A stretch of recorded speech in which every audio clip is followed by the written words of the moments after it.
తండ్రి మేము విడిచిపెట్టేవారు కాకుండా తండ్రి ఇన్న వాక్యాన్ని ప్రభా మా యొక్క హృదయమైన పలక మీద రాసుకొని తండ్రి దినదినము నా తండ్రి వాక్యానుసారంగా జీవించుటకు నీకు కృపను దయచేయమని అడుగుతున్నామయ్యా. నీకు స్తుతి స్తోత్రములు తండ్రి. మరి ప్రభా మరి ఆలేకెందరూ వెనకబడి ఉంటారు ప్రభా, అటు వారినందరూ ప్రభా త్వరలో నీ ఆలయంకి రప్పించండి. మరి యొక్క పర్యదీనమైన తండ్రి నీ యొక్క ఆ మందిరానికి నడిపించమని అడుగుతున్నాము తండ్రి. చేరి వచ్చిన ప్రతి ఒక్కరిని ప్రభా దీవించండి, ఆశీర్వదించండి. మరి నా తండ్రి నీ దాసుల ద్వారా ప్రభా మా తండ్రి ఈ వాక్యము నా తండ్రి మా యొక్క హృదయమైన పొలంలో నాటబడి నా తండ్రి అది ప్రభా అభివృద్ధి చెంది ఫలించి విస్తరించులాగా నీ యొక్క కృపను చూపమని అడుగుతున్నామయ్యా. నీకు స్తోత్రాలు వందనములు నా తండ్రి. అవును నా యేసయ్యా, మరి నా ప్రభా నీ దాసుడు తండ్రి మరి ఎంతగా ప్రభా నా తండ్రి నీ యొక్క వాక్యాన్ని ప్రభా మరి మాకి జీవాహారం కదా మాకి వినిపిస్తుండగా తండ్రి ఈ యొక్క జీవాహారమును తండ్రి మేము భుజించేవారుగా ఉండి నా తండ్రి మరి ప్రభా చేయమని నీకే వందనాలు నాయన. స్తుతి ప్రభా నీ దాసుడు చెప్పే ప్రతి మాటను తనకు కృప చూపుతావని ఈ ప్రార్థన అడిగి వేడుకొనుచున్నాము మా తండ్రి.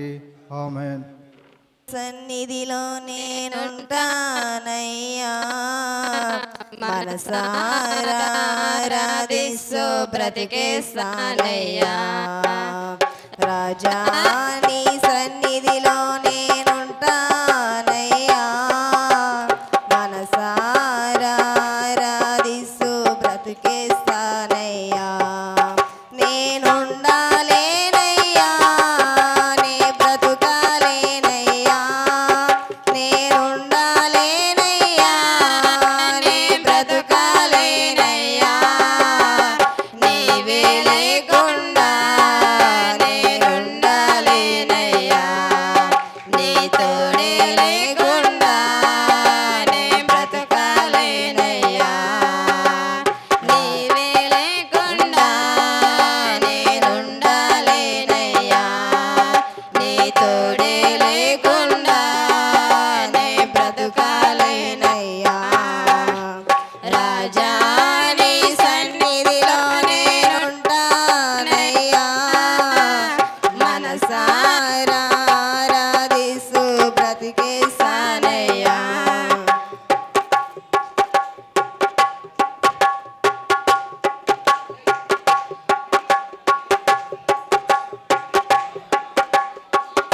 సన్నిధానంలో సంపూర్ణ సంతోషం, ఆరాధించుకునే విలువైన అవకాశం. నీ సన్నిధానంలో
పాట పాడిన వీరినందరూ గట్టిగా చప్పట్లు కొడుతూ అభినందించాలని ప్రభు నామములో చేస్తున్నాం. పడిన దేవుని యొక్క వాక్యమును చదువుకుందాం. లూకాసు వార్త 22వ అధ్యాయము 39వ వచనము నుండి 46వ వచనం వరకు మన మధ్యలో ఉన్న జేసి జాస్పర్ గారు ఈ యొక్క వాక్య భాగం చదివి వినిపిస్తారు. 22వ అధ్యాయము 39 నుంచి 46 వరకు చదువుకుందాం. ఆయన బయలుదేరి తన వాడుక చొప్పున ఒలీవల కొండకు వెళ్ళగా శిష్యులను ఆయన వెంట వెళ్ళిరి. ఆ చోట చేరి ఆయన వారితో, మీరు శోధనలో ప్రవేశించకుండానట్లు ప్రార్థన చేయుడని చెప్పి వారి యొద్ద నుండి రాతివేత దూరము వెళ్ళి మోకాళ్ళని, తండ్రి, ఈ గిన్నె నా యొద్ద నుండి తొలగించుటకు నీ చిత్తమైతే తొలగించుము. అయినను నా ఇష్టము కాదు, నీ చిత్తమే సిద్ధించునుగాక అని ప్రార్థించెను. అప్పుడు పరలోకము నుండి ఒక దూత ఆయనకు కనబడి ఆయనను బలపరిచెను. ఆయన వేదన పడి మరింత ఆతురముగా ప్రార్థన చేయగా ఆయన చెమట నేల పడుచున్న గొప్ప రక్త బిందువు వలె అయ్యెను. ఆయన ప్రార్థన చెల్లించి లేచి తన శిష్యుల యొద్దకు వచ్చి, వారు దుఃఖము చేత నిద్రించుటకు చూచి, మీరెందుకు నిద్రించుచున్నారు? శోధనలో ప్రవేశించకుండానట్లు లేచి ప్రార్థన చేయుడని వారితో చెప్పెను. దేవుడి పరిశుద్ధ వాక్యంను దీవించునుగాక. ప్రార్థించుకుందాం. నిత్యానందరాజు గారు ప్రార్థనలు నడిపిస్తారు.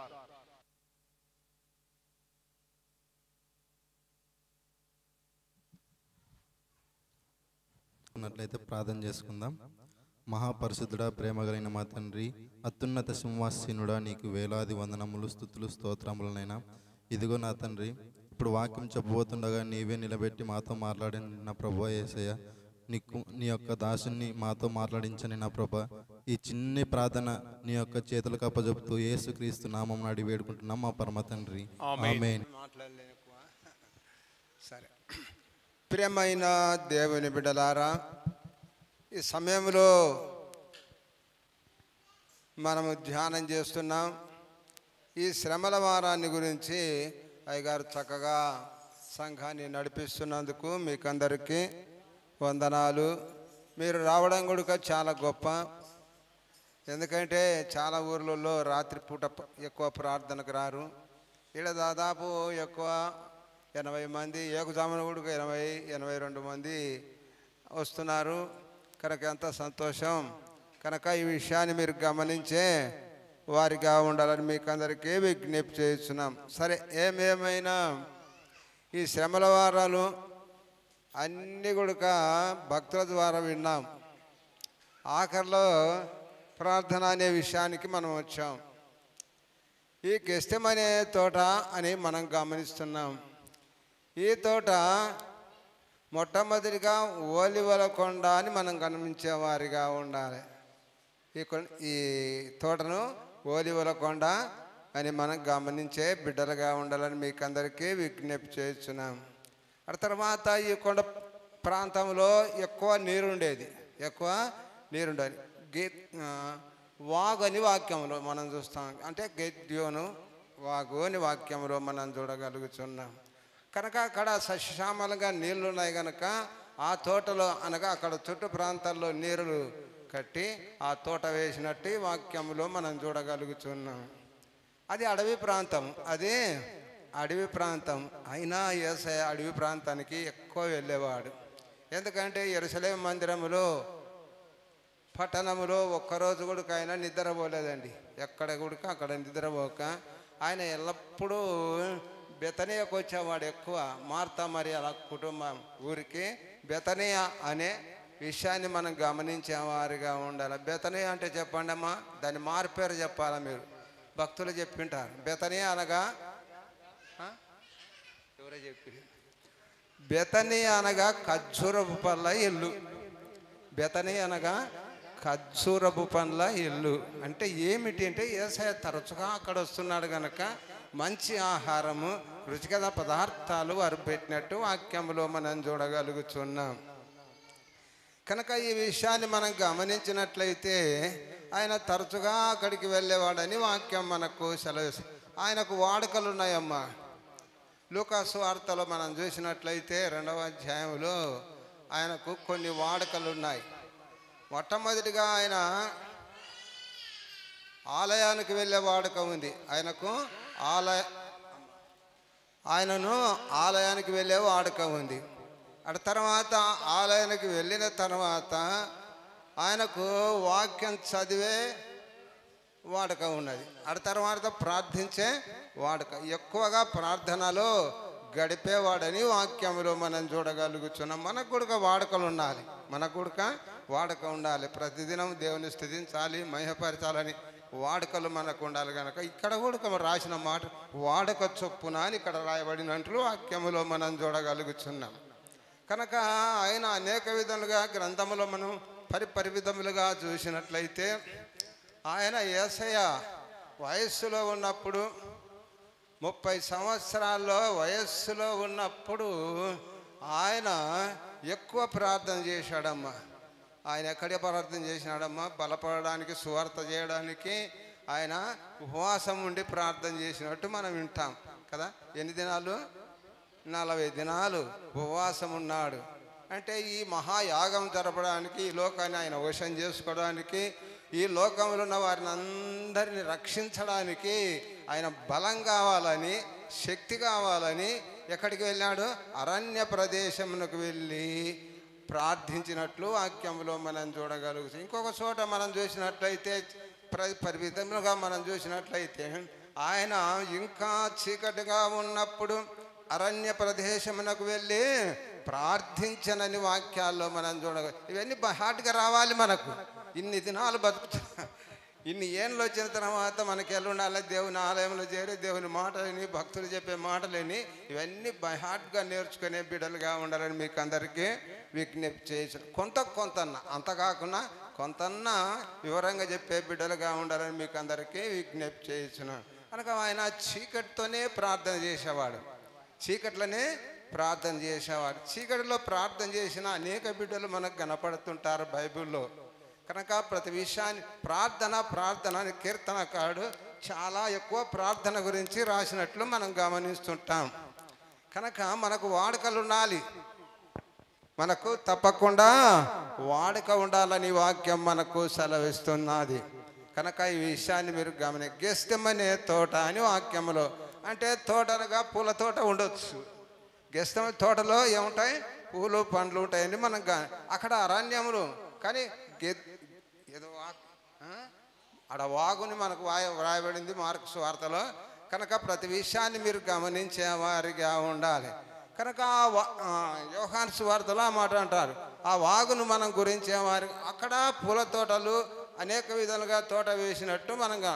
కనుక యేసయ్య అడవి ప్రాంతానికి వెళ్ళాడు. ఎందుకంటే ఈ లోకంలో సమాజంలో యేసయ్య చేసే మహత్కార్యములు, ఆయన చేసిన సూచక క్రియలు ఓర్చలేకపోతున్నారమ్మా.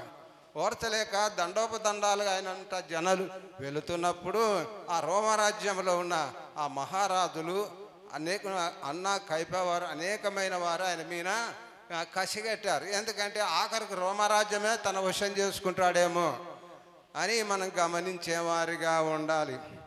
ఈ విషయాలన్నీ మనం గమనించినట్లయితే ఆయన ప్రార్థన చేసి అలసిపోయినట్టు వాక్యములో మనం చూస్తాం. కనుక ఆ తర్వాత అలసిపోయినప్పుడు సైతాన్ వస్తుందమ్మా. మనం ఏదైనా పని భారం వలన దేవుని స్థుతించలేక మహిమపరచలేక అలసిపోయినప్పుడు ఏం చేస్తున్నానంటే సైతాన్ వస్తుందని మనం గమనించే వారిగా ఉండాలని వాక్యం మనకు. సైతాన్ని ఏమంటారు? మామూలియాక తల్లి సైతాన్ని ఏమంటారు? శోధకుడు అంటారు. సైతాన్ని ఏమంటారమ్మా? శోధకుడు అని వాక్యములో మనం చూడగలుగుతున్నాం. కనుక ఈ విషయాన్ని మనం గమనించే వారిగా ఆ శోధకుడు వచ్చి యేసయ్యను శోధించినట్టు మనం వాక్యాల్లో మనం బాగా తెలుసు. కనుక ఈ విషయాలన్నీ మీరు గమనించే వారిగా ఉండాలి. ఈ శోధకుడు ఏం చేస్తాడంటే మానవుని భ్రమపరుస్తాడమ్మా. మానవుని భ్రమపరుస్తాడు. ఆకలైనప్పుడు ఆకలి తిను అని భ్రమపరిచేవాడని వాక్యములు. కానీ తినరాని వస్తువులను తినడానికి శోధకుడు మనములను కఠినపరుస్తాడు హృదయాన్ని. కనుక ఈ విషయాలు మీరు గమనించేవారిగా యేసయ్య అలా శోధకుని మాట వినలేదు, శోధకుని మాట వినలేదు.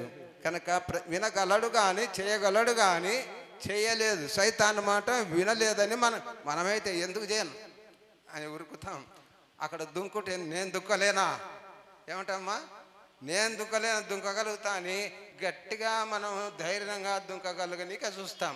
కానీ యేసు ప్రభు అలాగా శోధకుని మాట వినలేదని మీరు గమనించే వారిగా ఉండాలని మీకు విజ్ఞప్తి చేస్తున్నాం. సరే, ఏమైనా దేవుని వాక్యాన్ని మనం పరిశోధనగా లేఖన ప్రకారం అన్ని లేఖనాలు గమనించే వారిగా ఉండాలి. వింటున్నారమ్మా? ఒక్క లేఖనం కాదు, మొత్తం యావత్ ఆదికాండం మొదలుకొని ప్రకటన గ్రంథం వరకు బాగా చదివేవారిగా ఉండాలి.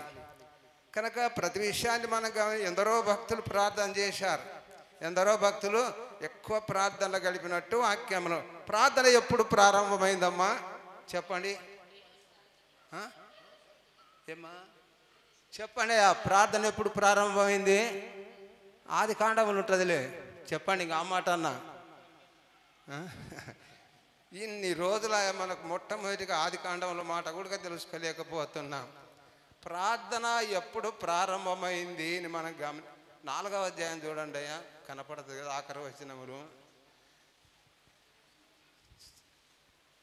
ఎప్పుడు అంతకు పూర్వం ప్రార్థన లేదు.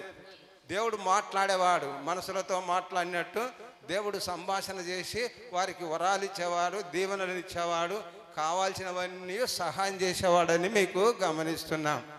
కనుక ఇప్పుడైతే ప్రార్థన వలన దేవుడు పలుకుతాడండి, ప్రార్థన వలన దేవుడు పలుకుతాడని వాక్యం మనకు సెలవిస్తుంది.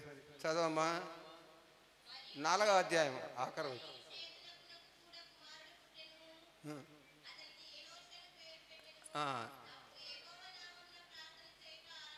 చాలు గట్టిగా మాట్లాడుతుంది కదా. కనుక అప్పుడు యెహోవా నామమున ప్రార్థన ప్రారంభమాయను అని వాక్యం మనకు సెలవు. అప్పటి నుండి ప్రార్థన జరుగుతూ వచ్చినట్టు వాక్యములో పూర్వం ప్రార్థన లేదు. దేవునితో సహవాసం చేసేవారు, దేవునితో మాట్లాడేవాడు, ఉదయమున సాయంత్రమున భక్తులను పలకరించేవాడని వాక్యాలు మనకు సెలవిస్తున్నాయి. కనుక ఈ విషయాలన్నీ మనం గమనించే వారిగా ఉండాలి. భక్తులు ఎందరో ప్రార్థన చేశాడు. మోషే ప్రార్థిస్తే ఏం కురిసిందేమా? మన్నా కురిసినని వాక్యములు. ప్రార్థన శక్తిపరులు ఉన్నారు బైబిల్లో. ఆ తర్వాత మోషే ప్రార్థన చేస్తే మన్నా కురిశాను, యెహోషువ ప్రార్థన చేస్తే సూర్యచంద్రులు ఆగిపోయినని వాక్యాలు ఎన్నో మనకు ప్రార్థనలో శక్తి ఉంది, ప్రార్థనలో బలం ఉందని మీరు గమనించేవారిగా ఈ దినాల్లో, శ్రమ దినాల్లో మనం గట్టిగా ప్రార్థన చేసేవారిగా ఏం కోరుకుంటావో ప్రార్థన వలన మనకు సహాయం దొరుకుతుందని వాక్యం మనకు సెలవిస్తుంది. కనుక ఈ ప్రార్థన చేయలేక మన కళ్ళు మూతబడిపోయినాయి. ఏమంటున్నారా? ప్రార్థన చేయక మన కళ్ళు మూతబడిపోతున్నాయి. కనుక ప్రతి విషయాన్ని మీరు గమనించేవారిగా ఉండాలి మీకు విజ్ఞప్తి చేస్తున్నాను. నా కన్నులు తెరువుదేవా అని కీర్తనాకారుడు అంటాడు. ఈ విషయాలన్నీ మీరు బాగా గమనించేవారిగా ఉండాలని మీకు విజ్ఞప్తి చేస్తున్నాం. ప్రతి విషయంలో ఎలీషాను మనం చూస్తున్నాం. ఆయన కూడా మంచి ప్రార్థనాపరుడు. ఆ తర్వాత ఎలీషాకు రథముల చేత గుర్రముల చేత ఆయనను బంధించడానికి వచ్చినప్పుడు సోమరోను పట్టణ వారు అప్పుడు ఏం చేశాడంటే దాసుడు ఉంటాడు కదా కింద పనివాడు చూసి అప్పుడు ఎలీషాను అడుగుతున్నాడు, అయ్యా ప్రభువా రథాలతో గుర్రాలతో వచ్చినారు అన్నప్పుడు ఆయన ఏమన్నాడమ్మా? ఎలీషా ఏమన్నాడమ్మా? చెప్పండి. ఎట్లా చెప్పకపోతే మీరు ముందు బాగా గమనించి ఇన్ని సంవత్సరాలు అంటూ వింటున్నాం. ఇన్ని సంవత్సరాలు ఎందరో బోధకులు బోధించారు, మీకు ఎందరో మహానీయులు బోధించారు. ఇక్కడ ఏ ప్రభుదాస్ గారు కూడా రెవరెండ్ ఏ ప్రభుదాస్ కూడా బోధిస్తున్నారు. కనుక ఈ శ్రమల వారం గురించి ఎవరు పెట్టలేదు సార్, ఈసారి పెట్టారని మీరే అనుకుంటున్నారు. కనుక అలాగా కొత్తవి నేర్చుకునే బిడ్డలుగా ఉండాలని మీకు విజ్ఞప్తి చేస్తున్నా. ఏమన్నాడా చెప్పు? అయ్యో ప్రభువా ఈ పనివాని కండ్లు తెరువుమోని వాక్యములో మనం చూడగలుగుతున్నాం. కనుక ప్రతి విషయాన్ని మీరు అప్పుడు ప్రార్థన చేసినాడు ఎలీషా. ప్రార్థన చేసి వచ్చిన సైన్య సమూహమును అంధత్వంలో మొత్తినని వాక్యాలు మనకు సెలవిస్తున్నాయి. ఏమిట్లమ్మా? గుడ్డివారైపోయినట్టు వాక్యములు మనం చూడగలుగు. ప్రార్థన శక్తినిస్తుందని మీరు గమనించేవారిగా ఉండాలని మీకు విజ్ఞప్తి చేశాను. ఇకపోతే ఏలియాగుడుగా ప్రార్థన చేశాడు. ఆయన ప్రార్థన చేసినప్పుడు అనేక విధములుగా అగ్నిగంధకములు పైనుండి దాన్ని బుగ్గి చేశానని వాక్యములో మనం చూడగలుగుతున్నాం. ఆ తర్వాత మళ్ళా ఆసక్తితో ప్రార్థన చేసినప్పుడు చక్కటి వర్షాన్ని ఇచ్చినట్టు మోపైన వాన కురిసినని వాక్యాల్లో మనం చూడగలుగుతున్నాం. ఈ విషయాలన్నీ మీరు ప్రార్థనలో శక్తి ఉందని మీరు గమనించే విడలుగా ఉండాలని మీకు విజ్ఞప్తి చేస్తున్నాం. ప్రార్థన పరులు ఎందరో ఉన్నారు. ఆ తర్వాత యేసయ్య ఈ లోకానికి వచ్చి ఆయన ఈ లోకంలో అనేకమైన వారికి ప్రార్థన తెలియకపోతే ఆయన ప్రార్థన నేర్పినట్లు వాక్యాల్లో మనం చూడగలం. శిష్యులే అడిగినారు, అయ్యా మాకు ప్రార్థన నేర్పమంటే ఏం ప్రార్థన నేర్పినాడమ్మా? ఎవరు చెప్పి ఏం ప్రార్థన నేర్పినాడమ్మా? మనం వాడక దినాం పరలోకమందున్న మా తండ్రి అని నేర్పినాడు. కనుక ప్రతి విషయాన్ని మనం దాన్ని ఏమంటున్నా అంటే ఈ లోకంలో అనేకం బాగా తెలిసిన వ్యక్తులు మహానీయులు కొన్ని సంఘం వాళ్ళు అది ఎందుకు చేయాలయ్యా దినాం ప్రార్థన? అది నేర్చుకున్నాం కదా, పరలోక ప్రార్థన వద్దని ఒక సంఘం ఉంటుంది. కనుక పరలోక ప్రార్థనలో అన్నీ ఉన్నాయండి. మనమైతే మన సొంతంగా అడుగుతుంటాం, మన ఇష్టానుసారంగా మనకు కావాల్సినవి అడుగుతున్నాం. కానీ ఇది పరలోక రాజ్యం గురించి యేసయ్య చెప్పాడు. ప్రతి విషయాన్ని మీరు గమనించే వారిగా ఉండాలని మీకు విజ్ఞప్తి చేస్తున్నాం. సరే, ఏమైనా దేవుని వాక్యాన్ని విన్నా నీవు నేను ఎల్లప్పుడూ దైవస్తుతి చేసే బిడ్డలుగా ఉండాలని వాక్యం మనకు సెలవిస్తుంది. ఈ ప్రార్థనా శక్తిని అనేకమైన వారు మనం చూసి ఆశాగుడుక ప్రార్థన చేశాడమ్మా. బలమైన జనం ఆయన మీదకి వచ్చినప్పుడు ఆయన కూడా ప్రార్థన చేసినాడు. ప్రార్థన చేసినప్పుడు అనేక విధాలుగా వచ్చే సైన్యాన్ని అనేక విధాలుగా మాటగా నడిపి చంపేశాడు. ఆ తర్వాత ఆయన ప్రార్థన చేయడానికి శక్తి పొందినట్టు ఇంకా ఈ ఆశ అనేక జనం ఆయన మీదకి వచ్చినప్పుడు ఆయన ఏం చేశాడే, గట్టిగా ప్రార్థన చేసినప్పుడు ఆయన మొర విన్నట్లు వాక్యంలో అప్పుడు శత్రులు పక్కకి వెళ్ళిపోయినట్టు వాక్యాల్లో మనం చూడగలుగుతున్నాం. ప్రార్థనలో శక్తి ఉంది, ప్రార్థనలో బలం ఉన్నదని వాక్యం మనకు సెలవిస్తుంది. అంతే, పాట పాడతాం కదమ్మా. ఏం పాట పాడిస్తాం? ప్రార్థన వినడే పావనుడా, ప్రార్థన మాకు మయా వినడే పావనుడా, ప్రార్థన మాకు నేర్పమయా. శ్రమలు యేసువా చుట్టుకొని శత్రుమోహనిను చౌపగను.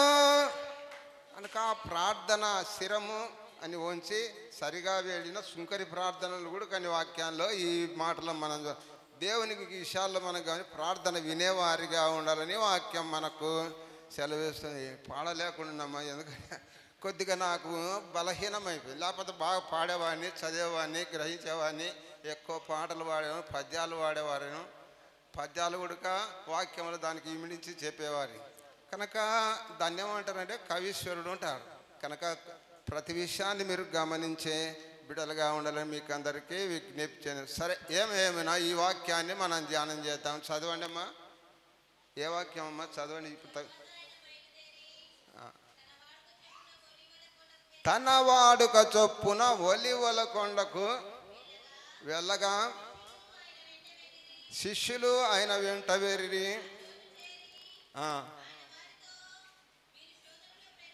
మీరు శోధనలో ప్రవేశించకుండా ప్రార్థన చేయుడని చెప్పి వారి యొద్ద నుండి రాతి వేతన దూరము వెళ్ళి తండ్రి ఈ గిన్నె నా యొద్ద నుండి తొలగించుటకు నీ చిత్తమైతే తొలగించుము అని వాక్యం మనకు సెలవిసి. ఈ గిన్నెను గురించి మనం బైబిల్లో ఎన్నో చోట్ల మనం చూస్తుంటాం. కనుక ప్రతి విషయాన్ని మనం గమనించినట్లయితే ఈ గిన్నె అనే విషయాన్ని మనం గమనించినట్లయితే దేవుని వాక్యంలో ప్రసంగం అంటాడు కదా, ప్రతి విషయాన్ని మీరు గమనించేవారిగా ఉండాలి. బంగారు గిన్నె పగిలిపోవును, దార యొద్ద కుండ పగిలిపోవును, బావి యొద్ద చక్రం పడిపోవునని మనం గమనిస్తున్నాం. కనుక ఈ గిన్నె హృదయానికి సాదృశ్యమమ్మా. గిన్నె హృదయానికి సాదృశ్యమని వాక్యములో మనం యేసు ప్రభు అక్కడ శాస్త్రులను పరిశీలన గురించి ఈ గిన్నెల గురించి వివరించినట్లు వాక్యములో మనం చూడగలుగుతున్నాం. కనుక మీరు గిన్నె పల్లెమును బయట కడుగుతారు. ఏమంటారమ్మా? మీరు గిన్నె పల్లెములు బయట కడుగుతున్నారని వాక్యములో. లోపల హృదయములో మన హృదయములు ఉన్న కలుషాలు తొలగించుకోలేకపోతున్నామని వాక్యము మనకు సెలవిస్తుంది. ఇక్కడ యేసు ప్రభు అంటున్నాడు, ఈ గిన్నె నా యొద్ద నుండి తొలగించుము దేవా అని వాక్యం మనకు సెలవిస్తుంది. ఆ చదవమా. అయినను నా చిత్తము కాదు. కొంచెం దాంట్లో మైకులు చదవమ్మా, నాకు కొంచెం చెవుడు ఏమని కాకుండా. అయినను నా ఇష్టము కాదు, నీ చిత్తమే సిద్ధించునుగాక అని ప్రార్థించను. మనమే అంటాం, ఎన్ని తలిసినా ఏదడిగినా జరిగేది ఆయన చిత్తమే. మన కోరికలు మస్తుగుంటాయి కనుక కోరికలు ఉంటాయి కానీ కోరికలు తీర్స్తానంటున్నాడు. నీ కోరిక సిద్ధింపజేసి నీ ఆలోచనలు యావత్తును సఫలపరిచే దేవుడని వాక్యం మనకు సెలవిస్తుంది. మనం ప్రార్థన చేస్తే వినే దేవుడని వాక్యాలు మనకు సెలవిస్తున్నాయి. కనుక ఇక్కడైనా ప్రార్థన చేస్తుండగా ఏమంటున్నాడు, ఆయన ఏమంటాడు, నీదే అంటున్నాడు. నాది కాదు ఈ ప్రార్థన, నీదే అని వాక్యములో మనం చూడగలుగుతున్నాం. కనుక ప్రతి విషయాన్ని మనం గమనించే వారిగా ఉండాలని వాక్యం మనకు సెలవిస్తుంది. చదవమ్మా. అప్పుడు పరలోకము నుండి ఒక దూత ఆయనకు కనబడి ఆయనను బలపరిచను అని వాక్యములో మనం చూడగలుగుతున్నాం. పరలోకం నుండి దూత అంటే దూతలు అనే విషయాన్ని మనం గమనించే వారిగా ఉండాలి. దేవదూతలుని వాక్యములో మనం చూడగలం. దూత స్వభావం కలిగిన బిడ్డ దేవదూత అని మనం గమనించే వారిగా ఉండాలి. యాజకులు దేవదూతలని వాక్యాలు మనకు సెలవు. యాజకులు అనగా బోధకులు, యాజకులు అనగా బోధకులు, దేవదూతలని వాక్యాల్లో మనం చూడగలుగుతున్నాం. కనుక ఎక్కడ కూడా ఆయనకు ఒక దూత కనపడిందని వాక్యం మనకు సెలవిస్తుంది. ప్రతి విషయాన్ని మనం గమనించిన జకర్యా ధూపవేదిక మీద ధూపం వేస్తుండగా ఏం కనపడేమ్మా? గాబ్రియేలు దూత కనపడినట్లు వాక్యములో మనం చూడగలం. భయపడ్డాడు, తొందరపడ్డాడు. ఈయన కొడుక ఈ శిలువ యాగాన్ని జయించడానికి ఈ లోకంలో నేను మానవ శరీరంలో ఉన్నాను, వెనకబడిపోతానేమో, ఆ కష్టాలకు, ఆ బాధలకు, ఆ కొరడా దెబ్బలకు, అనేకమైన వాటిని ఓర్చుకోలేకపోతానేమో అని గట్టిగా ప్రార్థన చేస్తున్నాడు. గట్టిగా శరీరం కోసం అంటే అక్కడ ఆత్మసిద్ధమే కానీ అమ్మా, ఆత్మసిద్ధమే కానీ శరీరం బలహీనం కనుక అని ఆయన ప్రార్థన చేసి ఆత్మే సిద్ధమే, ఆయన శిలువలో చావడానికి సిద్ధమే, కానీ శరీరంతో ఉన్నాడు కనుక ఆయన ఆ శరీరాన్ని గురించి అక్కడ ప్రార్థన చేసినట్లు వాక్యంలో మనం చూడగలుగుతున్నాం. ఆ పరలోకం నుండి ఆ దూత కనపడి ఆయనను బలపరిచనని వాక్యం మనకు సెలవిస్తుంది. కనుక ప్రతి విషయాన్ని మనం గమనించే వారిగా ఉండాలి. దేవుని వాక్యం నేను స్థిరపరిచి బలపరిచే దేవుడని వాక్యాలు ఎన్నో, ఇవన్నీ చదవాలంటే ఆలస్యమైంది. కనుక ప్రతి విషయాన్ని మీరు గమనించే వారిగా ఉండాలి. బలపరిచనని వాక్యములో మనం చూడగలుగుతున్నాం.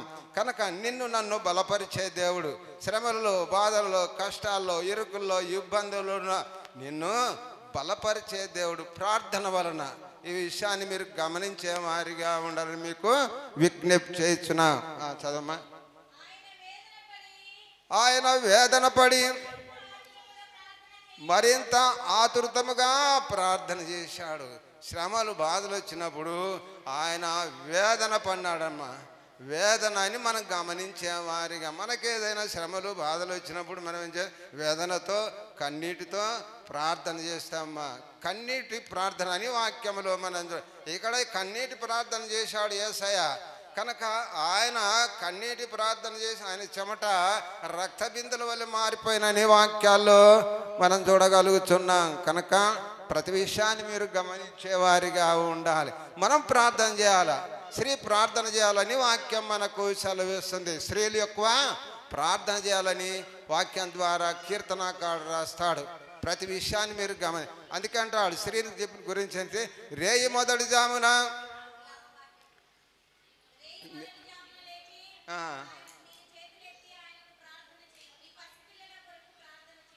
రేయి మొదటి జామున నీళ్లు కుమ్మరించినట్లు ప్రార్థన చేయం. ఇట్లా ఏ విషయంగా ప్రార్థన చేయం? నీళ్లు కుమ్మరించినట్లు ప్రార్థన చేసేవారిగా ఉండాలని వాక్యాలు మనకు సెలవిస్తుంది.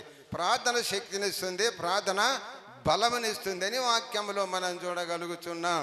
కనుక ప్రతి విషయంలో స్త్రీని మనం చూసినట్లయితే కీర్తనకారుడు మనం చూసినట్లయితే దేవుని వాక్యములో మనం చూస్తాం.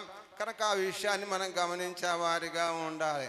కీర్తనలు 41వ కీర్తన మొదటి వచనం చదవండి. 141 41 కాదు 141.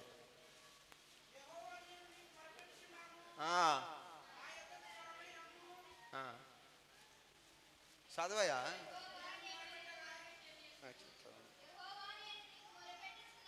యెహోవా నేను నీకు మొరపెడుతున్నాను, నా యొద్దకు త్వరపడి రమ్ము, నా మాటకు చెవియొగ్గుము. నా ప్రార్థన ధూపం వలెను,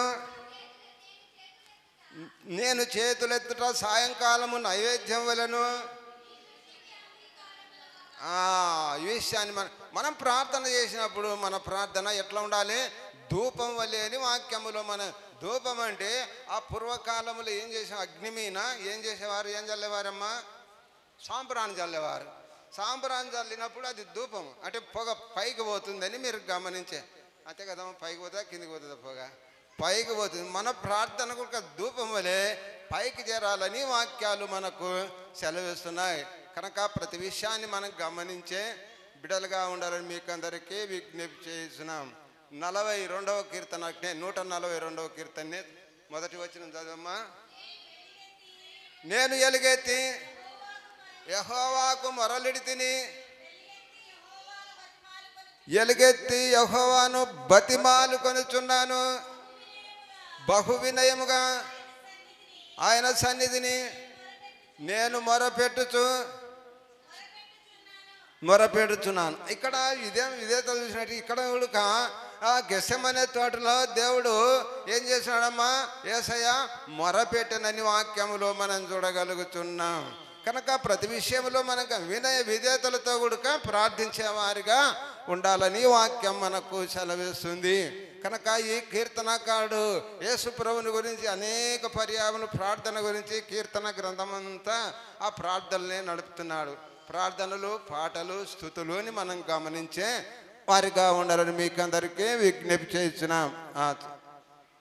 చదవమ్మా, ఇంకొక 5 చదవండి. 142 చదువు.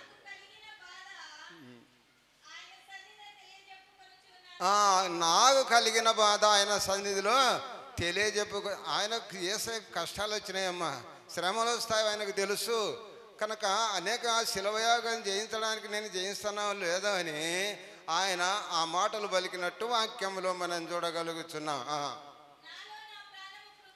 నాలో నా ప్రాణము కొంగి ఆయన మరింత వేదనగా ప్రార్థించినని వాక్యం మనకు సెలవిస్తుంది. ఎవరికి చెప్పుకోలేకపోతున్నాడు. కనుక దేవాది దేవుడు తను తానే కృంగిపోయినట్టు వాక్యంలో మనం అంటే శరీరంతో ఉన్నాడు కనుక ఆత్మసిద్ధమే తెలుసు ఆయనకు.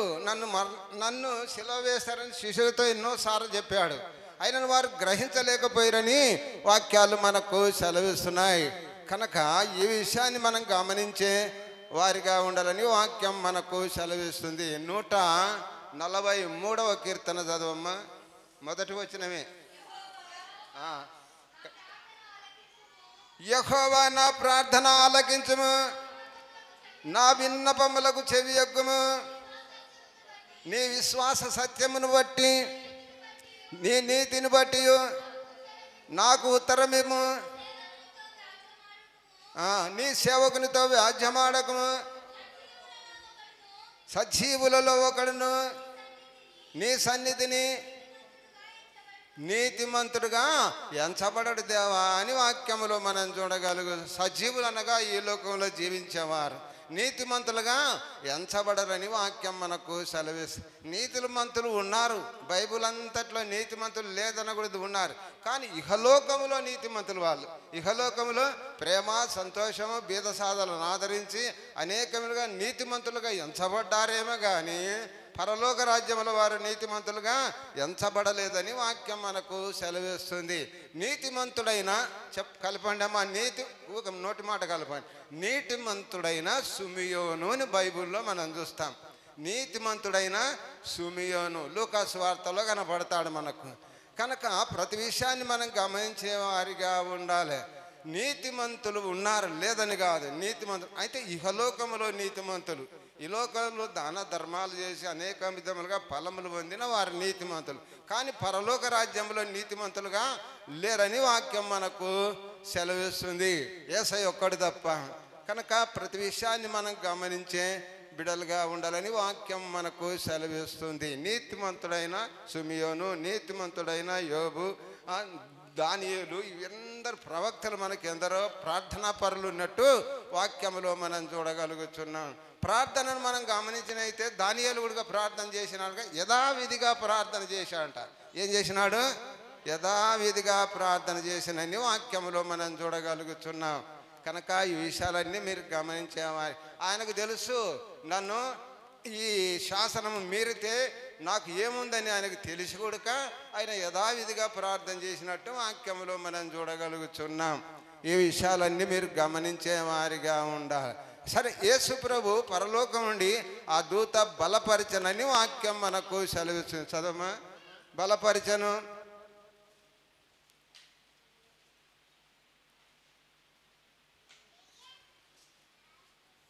తీయండి మా తల్లి. లూకా సువార్త చదవండి.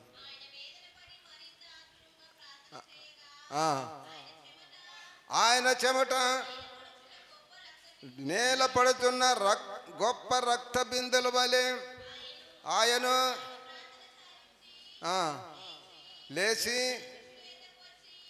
తన శిష్యుల యొద్దకు వచ్చి వారిని చూసి వారి దుఃఖం చేత నిద్రించి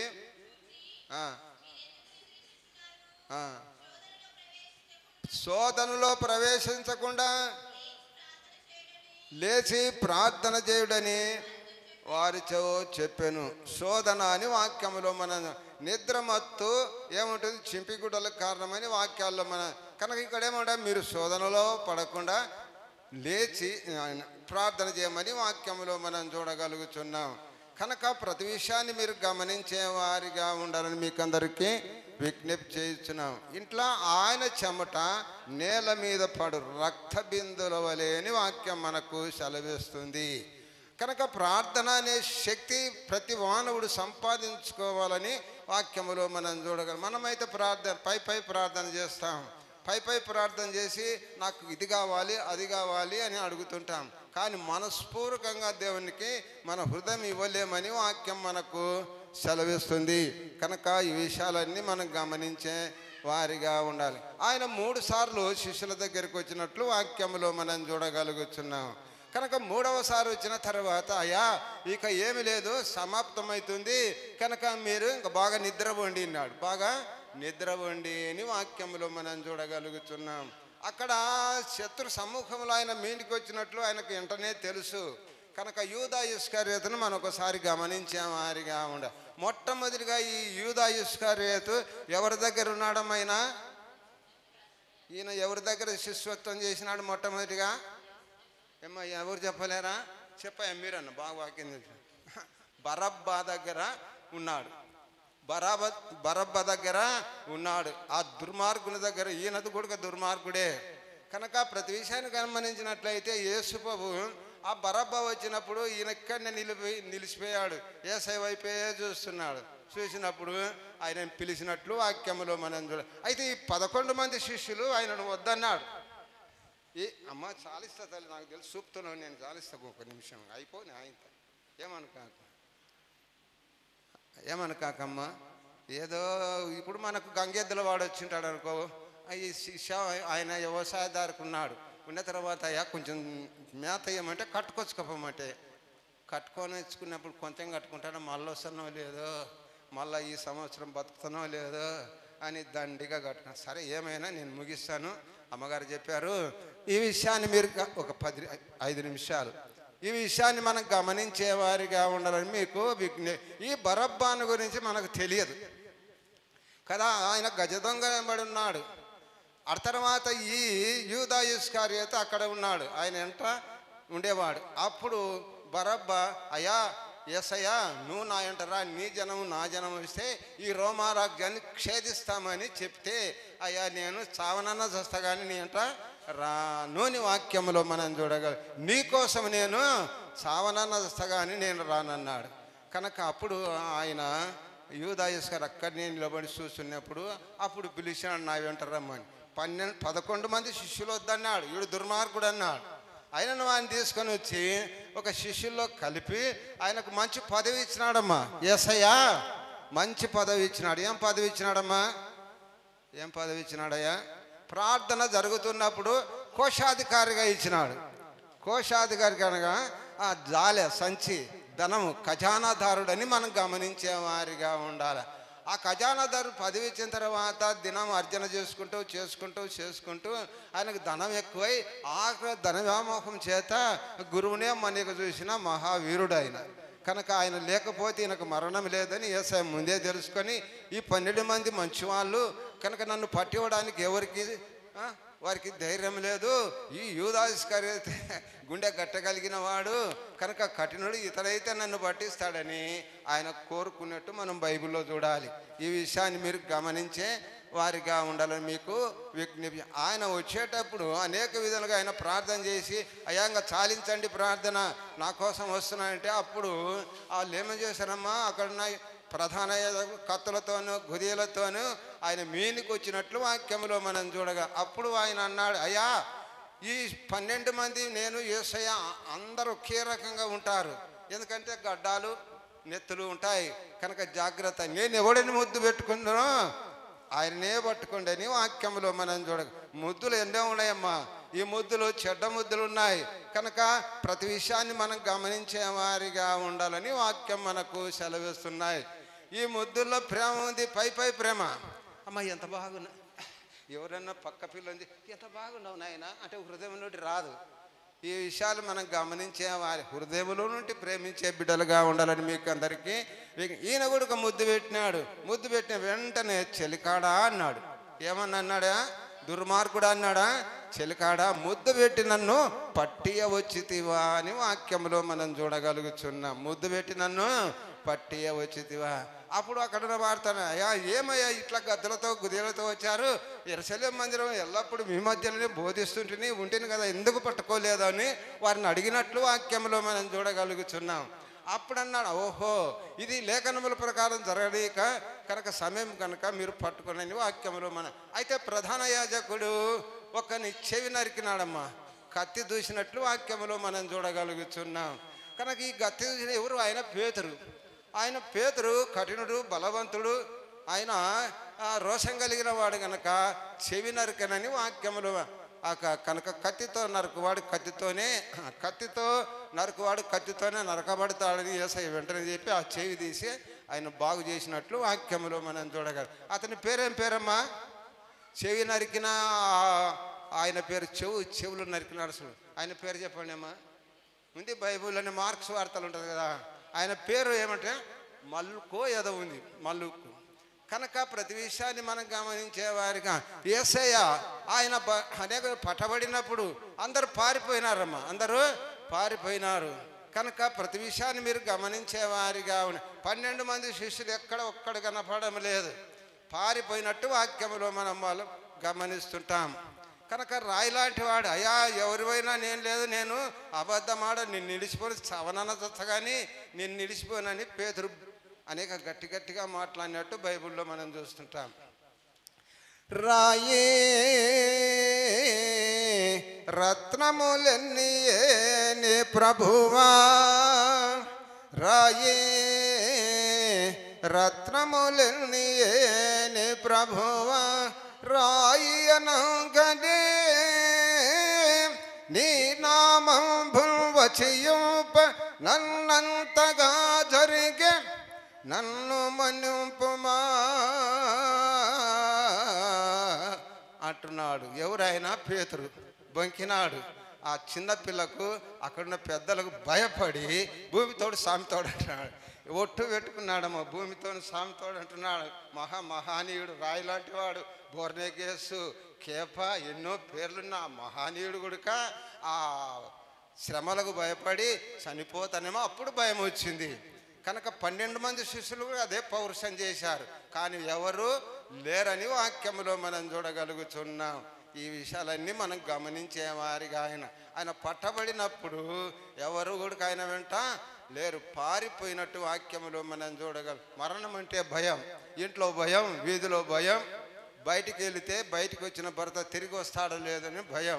భయం భయం భయం అని 350 సార్లు మనకు బైబిల్లో రాయబడింది. అయినను మనం భయపడకుడి భయపడకుని 300 సార్లు రాయబడితే మనం ఇప్పుడే ఇంకా భయపడుతూనే ఉన్నామని గమనించే వారిగా ఉండాలని వాక్యంలో మనం చూడగలుగుతున్నాం. చెవి నరికినప్పుడు అప్పుడు లోపలికి పోయి ముంగిట కూర్చున్నప్పుడు ఓహో నేను చెవి నరికినా కనుక నన్ను పట్టుకొని 2 చెవులు నరుకుతారేమని భయం వచ్చేసింది. కనుక ప్రతి విషయాన్ని మీరు వాక్యాన్ని పరివిధాలుగా ధ్యానించే బిడ్డలుగా ఉండాలని మీకు అందరికీ విజ్ఞప్తి చేస్తాం. కనుక సమయాన్ని సద్వినియోగం చేసుకోమని వాక్యం అంటుంది. అజ్ఞానుల వలె కాక జ్ఞానుల వలె నడుచుకోమంటుంది. కనుక ఈ సమయాన్ని బట్టి ఇచ్చిన గారికి, ప్రభుదాసాయి గారికి నిండు వందనాలు. అటు తర్వాత జ్యోతమ్మ గారికి, పాసరమ్మ గారికి వందనాలు. సంఘస్థులకు అందరికీ వందనాలు. మళ్ళా సంవత్సరం ఉంటామో లేదు కదా, రేపేమి సంభవించునో నీకు తెలియదు. నీ జీవం ఏ పాటిది, ఇంతలో ఉండి అంతలో మాయమైపోవు.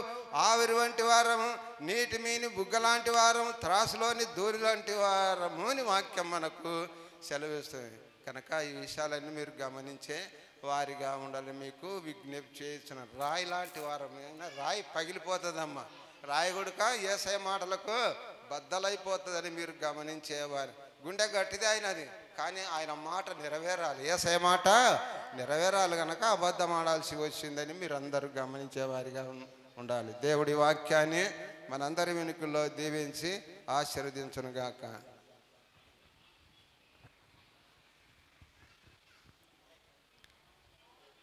చక్కటి వాక్య సందేశాన్ని వినిపించినటువంటి లాజరస్ సార్ గారికి వందనాలు తెలియజేస్తూ ఉంటున్నాను.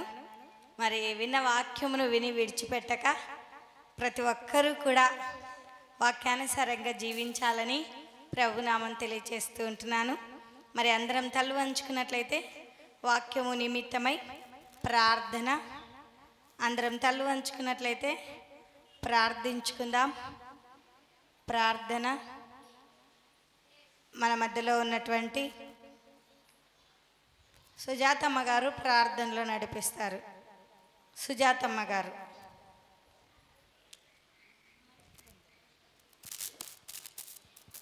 వాక్యము మనందరి హృదయాల్లో ఫలించులాగున ప్రార్థన.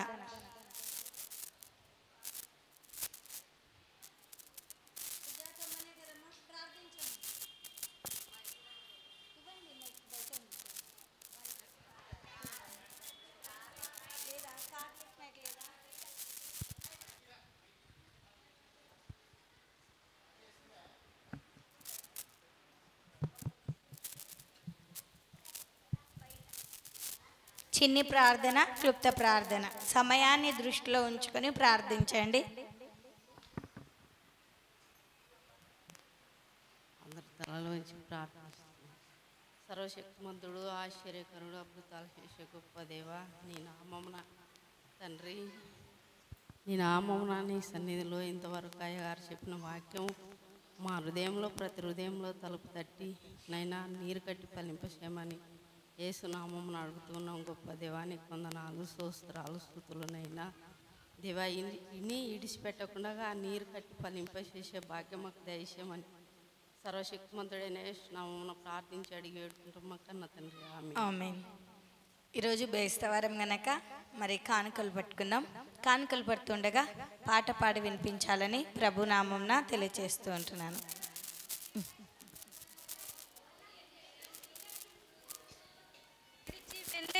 పరిచారకులు వచ్చినట్లయితే